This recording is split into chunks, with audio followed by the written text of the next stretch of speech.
Assalamualaikum warahmatullahi wabarakatuh.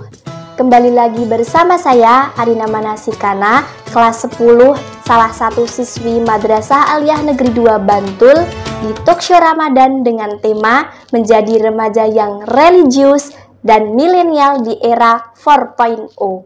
Bersama saya telah hadir Ibu Guru Madrasah Aliyah Negeri 2 Bantul, Ibu Mas'udah, Magister Agama. Selamat siang Ibu.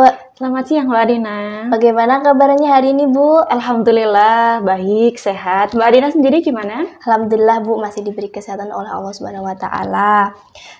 Puasa bulan ini lancar ya Bu? Alhamdulillah lancar. Nah, kita juga bertepatan dengan 10 hari terakhir bulan Ramadan. Nah, kita berdoa ya, semoga kita termasuk salah satu umatnya yang mendapatkan berkah Lailatul Qadar.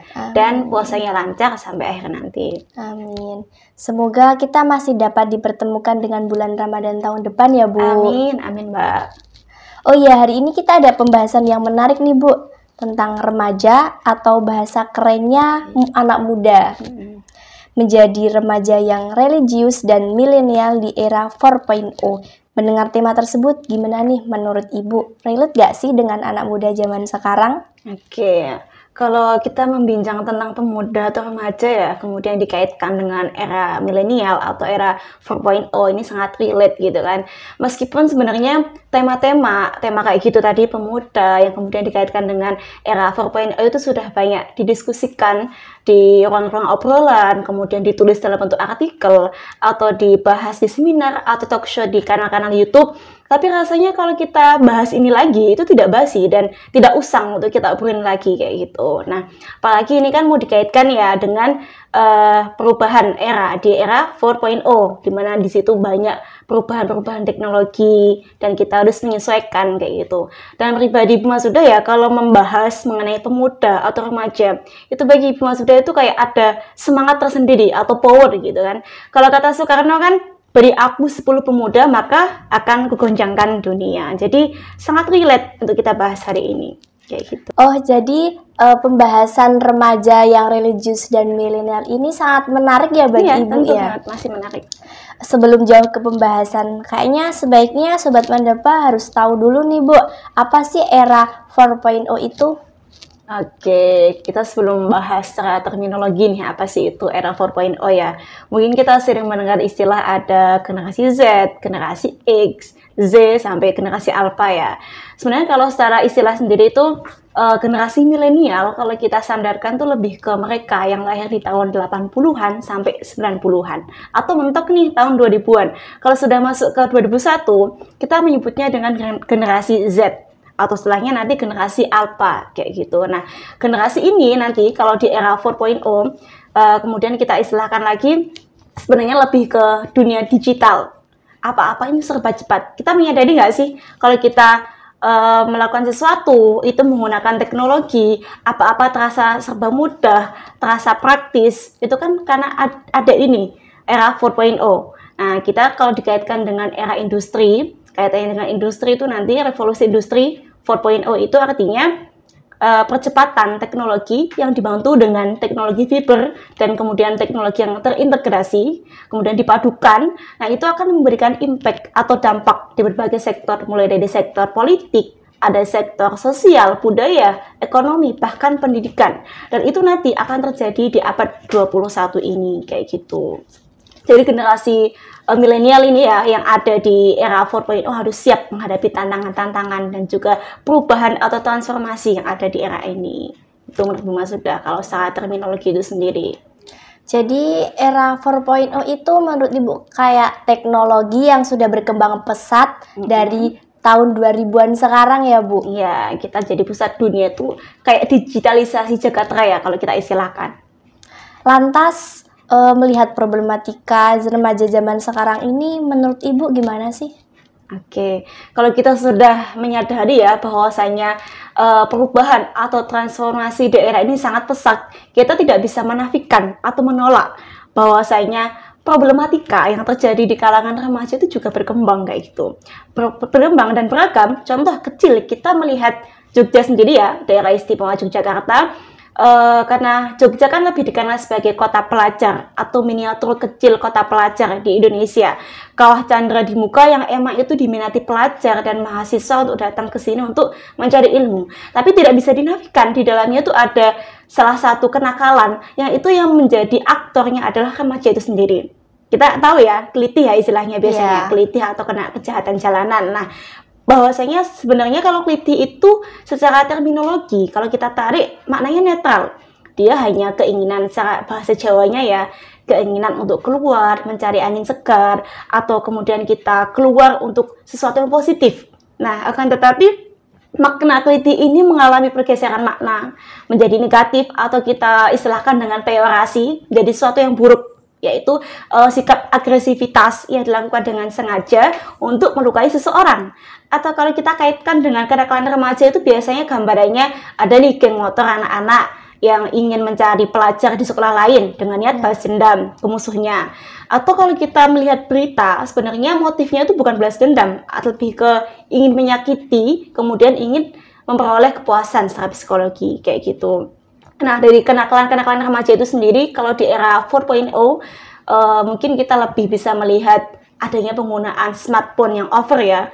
Kita kan tanpa kita sadari nih, kita sudah diperbudak ya sama elektronik. Bahkan kita menjadi homo electronicus. Jadi manusia yang tidak bisa lepas dari barang elektronik. Nah, ini efeknya kalau tidak imbangi dengan penggunaan yang positif akan melahirkan sesuatu yang tidak berfaedah, misalnya akan kecanduan Mobile Legends, kemudian bisa membuka situs-situs yang tidak sesuai di internet, kemudian adanya penyebaran hoax dan sara kayak gitu. Nah, harus adanya pengimbangan antara percepatan di era 4.0 dengan adanya filter atau backingan dari agama itu sendiri. Contohnya di agama atau di dogma itu kan ada namanya Al-Quran, ya kan? Di Islam ada Al-Quran. Nah, di Al-Quran itu kita menjadikannya sebagai way of life atau hudal linas yang akan menjadikan filter atau backingan bagi kita umat Islam untuk tidak terjerumus dalam hal-hal atau persaingan global atau modernitas itu sendiri, kayak gitu.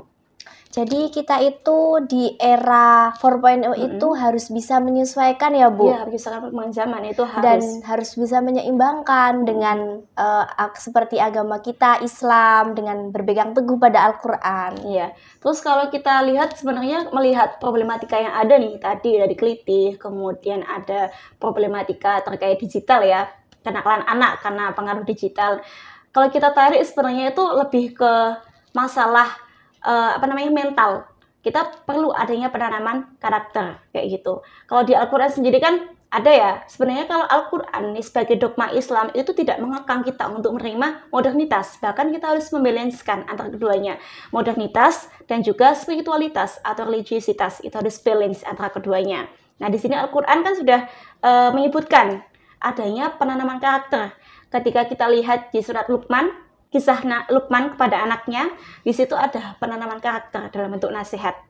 Di surat Luqman ayat 13 yang berbunyi, A'udzubillahi minasyaitonirrajim, wa in qala Luqmanu libnihi wa huwa ya'iduhu ya bunayya la tusyrik billah innasyirka la dzulmun 'adzim. Dari sekian penanaman karakter yang ada, selain biasanya ada figur, kalau di sini lebih ke penanaman karakter yang nasihat. Di situ Luqman menasihati anaknya untuk tidak menyekutukan Allah. Nah, kita bisa tarik nanti penanaman karakter ke anak muda zaman sekarang gitu. Jadi kita harus bisa menyeimbangkan ya Bu, antara agama dan dunia, terus bisa menanamkan karakter kepada kita usia-usia remaja ini. Baik Sobat Madaba, tetap di Talkshow Ramadan 1444 Hijriah, Madrasah Aliyah Negeri 2 Bantul.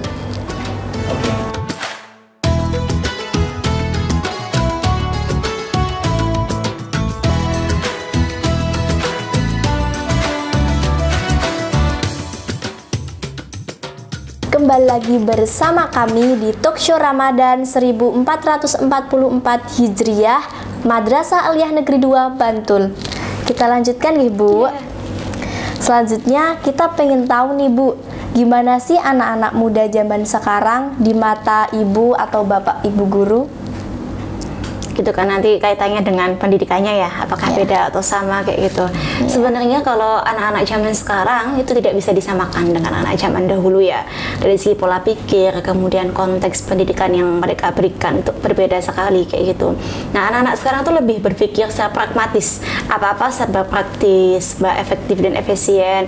Beda kalau orang-orang dulu, termasuk generasi milenial, itu lebih ke bagaimana mereka berpikir secara idealis, mereka lebih ke ambisius kayak gitu. Nah, kemudian tidak bisa nih kita samakan pendidikan orang-orang zaman dulu dengan pendidikan anak zaman sekarang. Pernah kita mendengar kalimat didiklah anakmu sesuai dengan zamannya kayak gitu kan, atau kita pernah mendengar kata-kata dari Socrates, jangan pernah kamu memaksakan anakmu untuk mengikuti jejakmu, karena mereka dilahirkan untuk hidup di zamannya, bukan zaman kalian atau zaman orang-orang tua, itu kata Socrates. Nah, dengan adanya istilah-istilah kayak gitu, sebenarnya jangan pernah menggiring orang tua, jangan pernah menggiring pemaksaan kepada anak.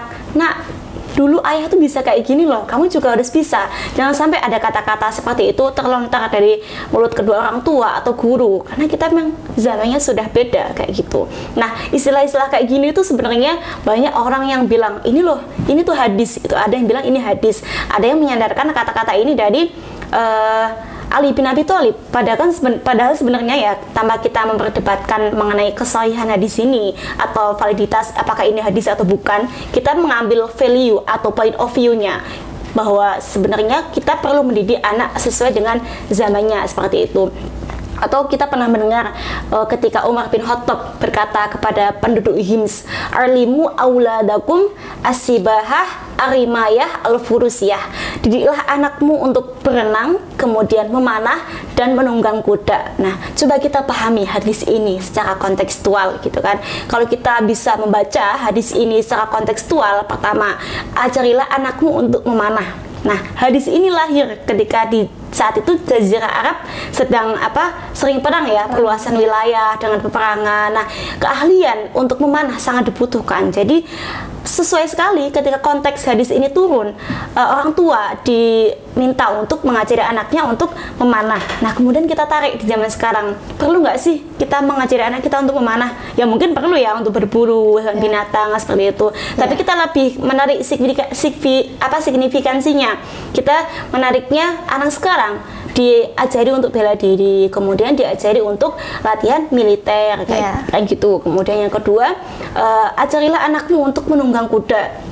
Nah, kalau kita lihat konteks ketika hadis ini turun, saat itu padang pasir ya, kemudian kita tidak bisa lepas dari kuda dan juga unta, di mana dua hewan itu menjadi salah satu wasilah transportasi ketika perang atau ketika ekspedisi militer. Nah, kemudian kita tarik nih di zaman sekarang.